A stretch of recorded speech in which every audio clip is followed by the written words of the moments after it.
Olá, pessoal! Boa tarde! Está no ar para todo o Brasil e para todo mundo mais um vídeo no meu canal e o tema de hoje é a Reforma Protestante. Reforma Luterana. Vou começar aqui falando da Reforma Luterana que aconteceu por Martim Lutero. Por isso que se chama Luterana. Lá na Alemanha, aconteceu lá na Alemanha. E que naquela época era chamada de Sacro Império Germânico. Ok? Primeiro a gente precisa entender os fatores que favoreceram a reforma que teve lá, que no caso são os fatores políticos. Primeiro, houve a formação do absolutismo, do Estado moderno. Isso se contrapunha ao poder universal que a igreja tinha, e a igreja acima do rei, acima de tudo. A nobreza estava meio insatisfeita com a igreja, porque ela tinha interesse nas terras da igreja e nas riquezas da igreja e tudo mais. E os nobres estavam com um poder um pouco mais reforçado com a formação do Estado moderno. Os fatores econômicos é que a igreja ela condenava as práticas como a usura, o lucro excessivo, e estava tendo o aumento da burguesia. E a igreja era grande proprietária de terra, de riqueza e de bens. E também tinha o fator que eles tinham acabado de passar, eles tinham acabado de passar pelo Renascimento.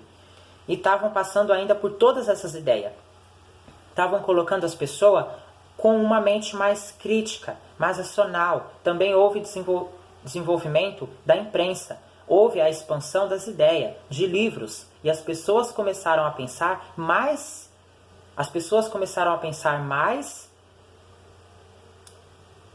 A ter mais conhecimento sobre as coisas e a criticarem mais as coisas. E também a igreja era muito rígida com os dogmas delas. Inclusive, Inquisição, heresia, essas coisas que prendiam as pessoas. Quando elas estavam nessa época do racionalismo, estava rolando muitas críticas à igreja, principalmente com a venda de indulgência, que era para você pagar para ir para o céu, ou para diminuir sua pena no purgatório, ou para um parente seu que morreu ir para o céu. Então, a venda de indulgência era para você pagar para ir para o céu ou para diminuir sua pena no purgatório. Então, para você ir para o céu, naquela época, as pessoas para ir para o céu e para diminuir sua pena no purgatório, elas pagavam indulgência. E não só para diminuir sua pena no purgatório e para a pessoa ir para o céu, mas ela também, a venda de indulgência era para você comprar a sua salvação. E os padres burlavam o celibato, que tinham concubinas, filhos que não cumpriam seus próprios dogmas, e a simonia, que é a venda de objetos sagrados, que estava rolando muito naquela época. É tipo assim, a pessoa vende um pedaço de madeira, aí ela fala, esse pedaço de madeira foi um pedaço da cruz de Jesus. E essa roupa pertenceu a Maria Madalena, sabe? Essas coisas que estavam acontecendo, né? Que estavam rolando na época. E então estava num clima meio crítico, né? Estava num clima meio de crítica.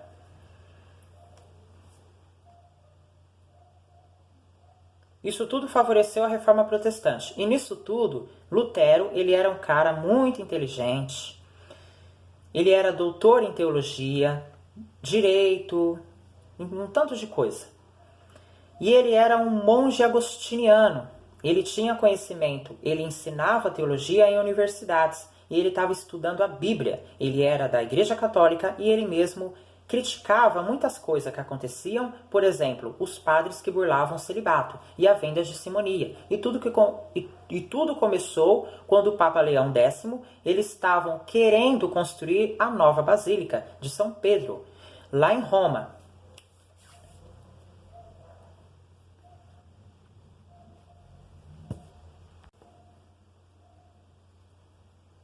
E aí o Papa Leão autorizou a venda de indulgência para ganhar dinheiro e construir a basílica e tudo mais. E aí chegou em Winterberg, na Alemanha, um comissário lá do Papa com um monte de indulgência, vendendo indulgência. Lutero ficou muito bravo e tomou coragem para se revoltar contra a igreja. Prendeu na porta da igreja de Wittenberg as 95 teses contra a venda de indulgência, que foi um texto muito grande que ele fez. Não apenas contra a venda de indulgência, mas também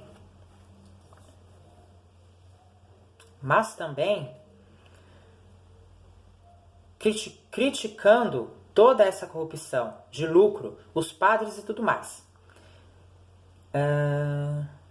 Que a salvação devia ser só isso. As ideias, mostrando as ideias dele, foi o primeiro momento em que as ideias dele foram anunciadas. Foi quando ele prendeu as 95 teses na porta da igreja.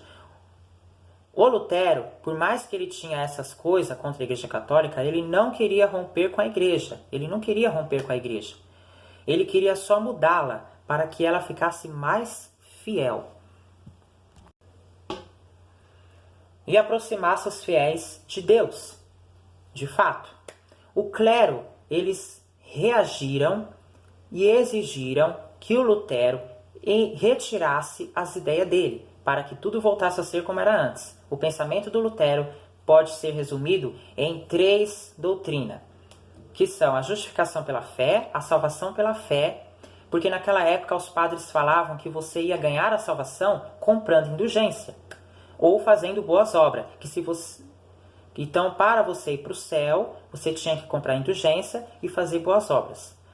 E o Lutero acreditava que apenas a fé que poderia trazer às pessoas a salvação, que elas teriam que ter fé, que elas não precisavam comprar indulgência para ter os seus pecados perdoados, porque a Bíblia falava que quando as pessoas se arrependiam, e Deus perdoava os pecados das pessoas. A outra doutrina que ele defendia era o sacerdote, que inclusive a Igreja Católica, até hoje, não sei direito, era muito separado entre os bispos e o padre, o sacerdote e o leigo, os fiéis que não sabem de nada,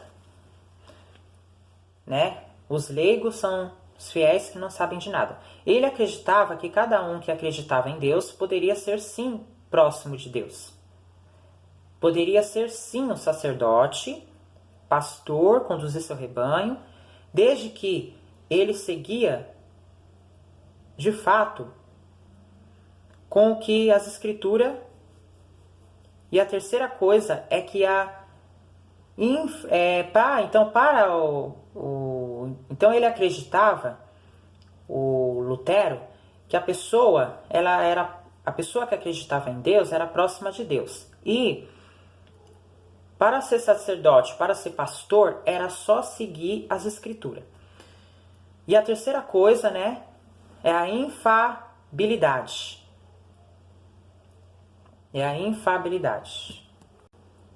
Da Bíblia, o que ia muito contra a igreja, porque eles acreditavam na infalibilidade do Papa. Eles acreditavam que tudo que o Papa falava era verdade. E o Lutero falava que essa infabilidade não deveria ser do Papa, e sim da Bíblia. Então eles não acreditavam, os católicos não acreditavam na infabilidade da Bíblia. Acreditavam na infabilidade do Papa. E para Lutero, tinha que acreditar na infabilidade da Bíblia. E aí, um tempo depois, o Lutero foi excomungado pelo Papa, e o imperador Carlos V convocou a dieta de... Eu não sei falar, gente, é uma palavra meia... Vamos lá. Convocou a dieta de Worms. Foi uma assembleia, tá, gente? Então não é a dieta que você faz aí na sua casa, não. Foi tipo uma assembleia, a dieta de Worms, foi tipo uma assembleia que ficou encarregada de ouvir o Lutero e fazer uma espécie de julgamento. E ele reafirmou as coisas que ele falava. E ele só negaria tudo que ele falou, tudo que ele escreveu, se alguém provasse na Bíblia que ele estava errado. Então, para Lutero, não tinha conversa. O que ele falava e o que ele escrevia, ele só ia negar se provasse para ele que tudo aquilo que ele falou e que ele escreveu que não consta na Bíblia. Tinha que provar na Bíblia que aquilo que ele falou, que aquilo que ele escreveu estava errado. Tinha que provar na Bíblia. Não é assim falar de boca que não ia adiantar. O Lutero é contra o sexsacramento da Igreja Católica, exceto o batismo e a Eucaristia, que são os únicos presentes na Bíblia. Ele era contra o canibalismo, ele também acreditava no fim do celibato clerical, os padres não respeitavam isso e ele era a favor da difusão da Bíblia, porque naquela época a Igreja Católica proibia a Bíblia. Naquela época a Igreja Católica proibia que a Bíblia fosse publicada no latim. Inclusive as missas eram feitas no latim. E a maioria das pessoas não entendiam nada. Começou a se espalhar o conhecimento da Bíblia para as pessoas. O Lutero se deu muito bem. Como ele estava sendo perseguido, ele conseguiu apoio esconderijo, mesmo de diversos nobres, porque ele estava sendo apoiado pelos senhores feudais do Sacro Império Germânico, porque eles eram contra o poder eclesiástico, que a igreja tinha todas as terras, e ele percebeu que a aliança dele com a nobreza seria uma coisa favorável a ele. Então, quando a pequena nobreza, que estava empobrecida, e os anabatistas, que foram os reformistas radicais, fizeram umas revolta louca contra a nobreza, o Lutero se manifestou contra essas pessoas e a favor da nobreza que apoiou ele desde o início da reforma. Esses anabatistas e a pequena nobreza, eles se revoltaram contra os nobres, porque eles queriam diminuir a desigualdade e ele queria mudança social no mundo. Ele queria mudança social no mundo mesmo.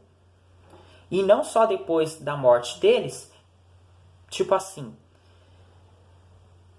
no ponto de vista religioso, mas também no ponto de vista social contra os nobres, e o Lutero estava dependente dos nobres, porque ele estava sendo perseguido, ele foi contra essas reformas camponesas que aconteceram, e também dos reformistas radicais. E ele também teve a dieta de espirra. A dieta de espirra não é a dieta que você faz na sua casa. Volto a mencionar aqui. Não.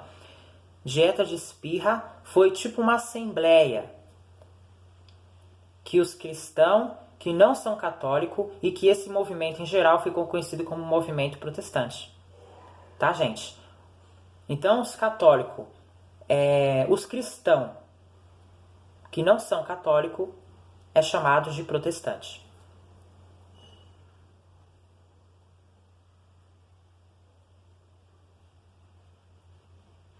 O Papa convocou essa dieta, o imperador convocou essa dieta para ver se ele convencia os nobres a voltar atrás com o apoio deles ao Lutero. E eles protestaram contra isso. E por eles terem negado o pedido do imperador, eles foram chamados de protestantes, porque eles negaram o pedido do imperador.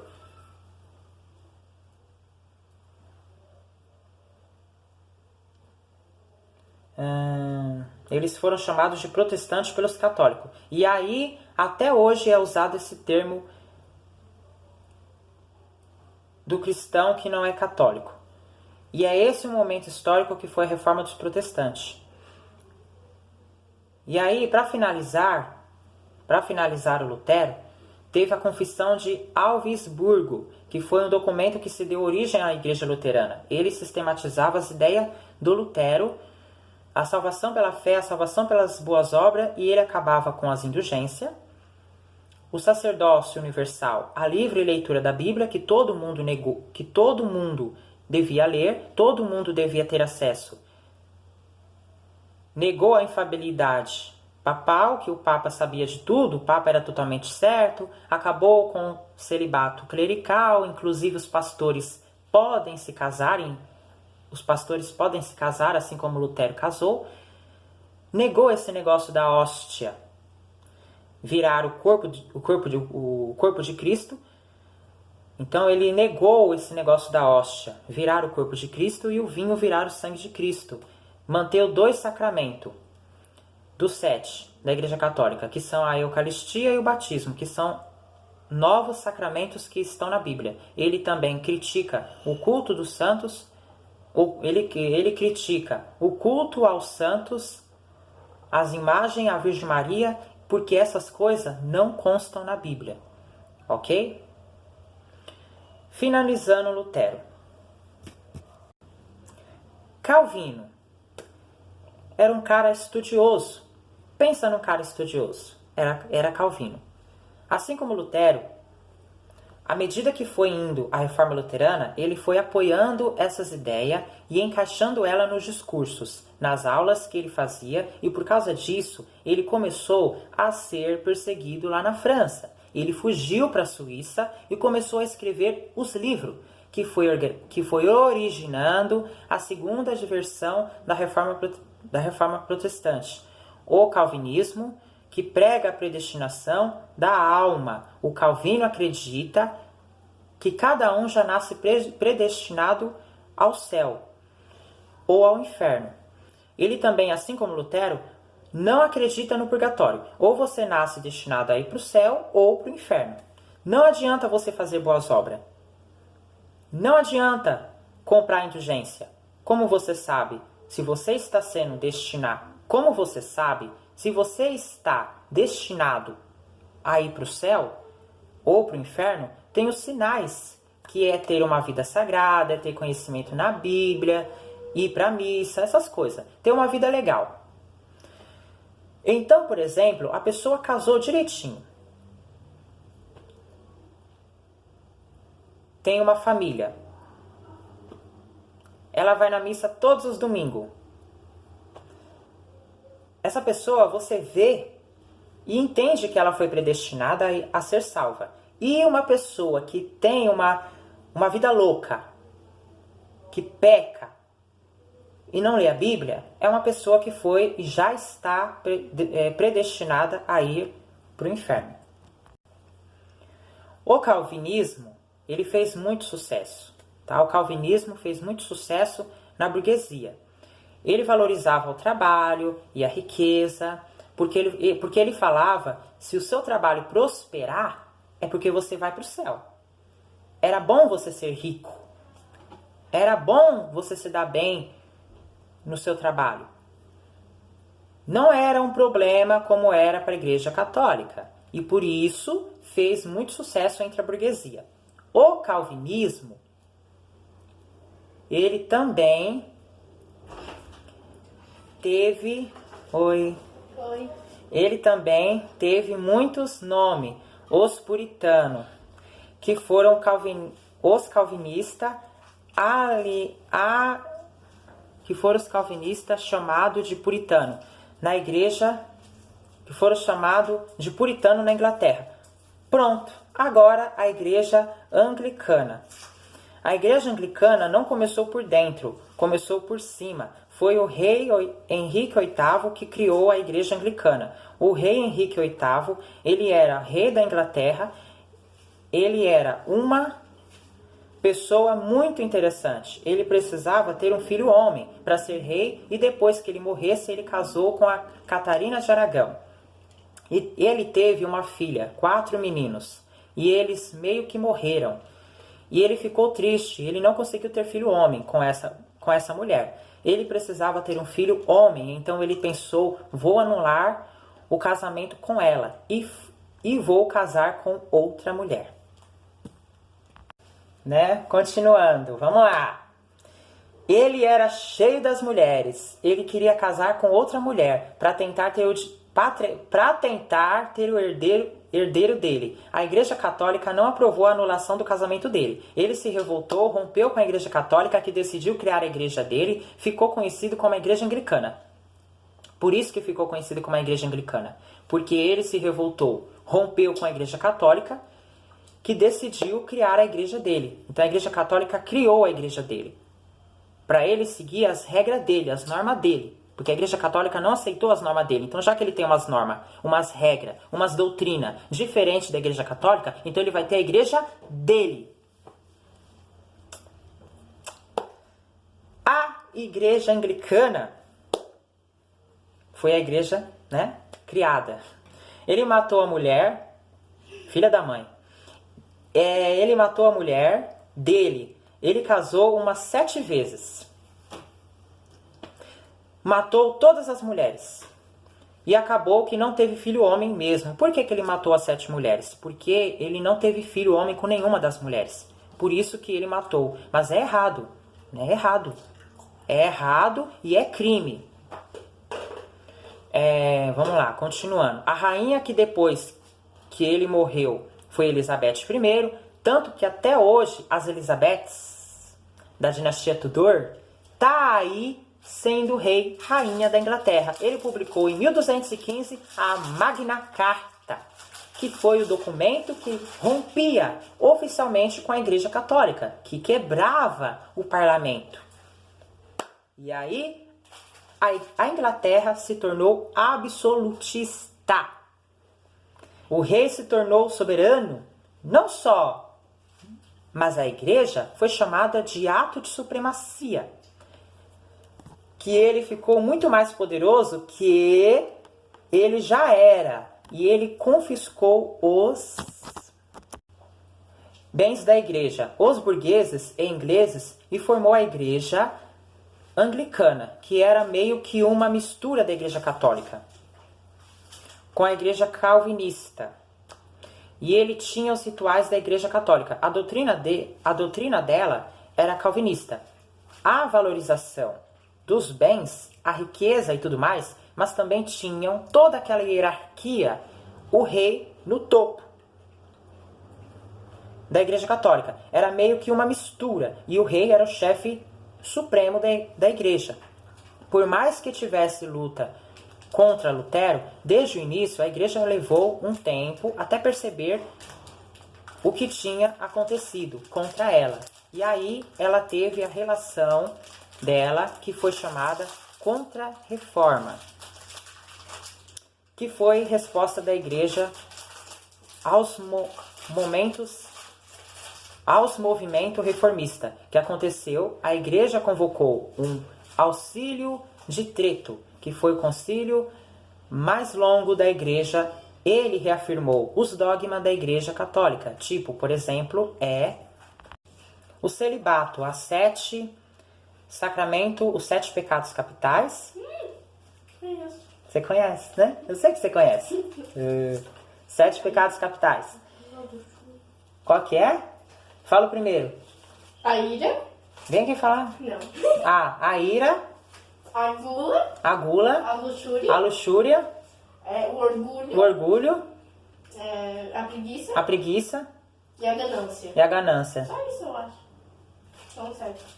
Já foi os 7? Uhum. Viu aí, gente? Os 7 pecados capitais?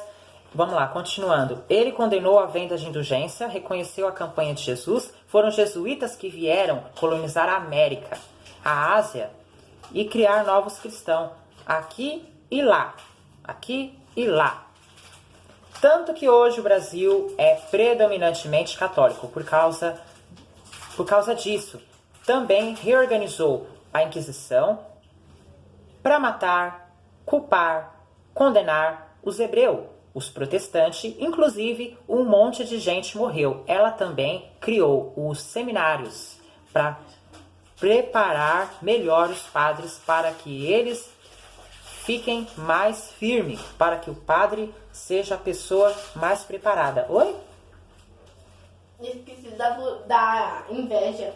E tem o dos 7 pecados capitais, eu esqueci da inveja. Tem a inveja também, que a inveja faz parte dos 7 pecados capitais. Continuando. Mas os 7 pecados capitais passam em algum desenho? Um anime na National Taizai. Anime? É. Qual que é o nome? Nanatsu no Taizai. Natsu- Significa os 7 pecados capitais. O anime Natsu Nanatsu. Nanatsu Isso, no Taizai. no Taizai. Natsu Nanatsu. Esquece, não consigo falar. Então vamos lá. Natsu Nanatsu. Natsu Nanatsu. Nanatsu Isso, no Taizai. Nanatsu no Taizai. Isso. É lá que fala de 7 pecados capitais. Eu não consigo falar inglês. Não é inglês, é japonês. Japonês? Ah, então, ixi, piorou. Se eu não consigo falar inglês, piorou japonês. Continuando. E também criou o chamado Index. Foi uma lista de livros proibidos que as pessoas não poderiam ler. Os livros do Lutero, do Calvino, que a prensa e aquela loucura toda. O fato dos livros estarem proibidos fez com que eles fossem muito mais procurados pelas pessoas. Isso é um detalhe. A igreja reafirmou a proibição dela, que a Bíblia fosse publicada em outra língua, senão latim. Mas a Bíblia já estava sendo traduzida em outras línguas. A igreja se manteve em pé, apesar de tudo, as reformas protestantes seguiram. Aconteceu muita coisa que chegou no mundo de hoje. Então é isso, pessoal. Esse foi o tema de hoje. Obrigado, viu, pela ajuda. Ana Laísa me ajudou aqui nos 7 pecados capitais. Muito obrigado pela sua ajuda. E muito obrigado, pessoal, pela sua companhia. Se você não é inscrito no canal, se inscreva no canal, ative o sininho para receber todas as notificações. Já deixa seu like de que gostou. Eu espero que vocês tenham gostado. Espero que eu tenha ajudado vocês. Eu fico por aqui e até amanhã. Tchau.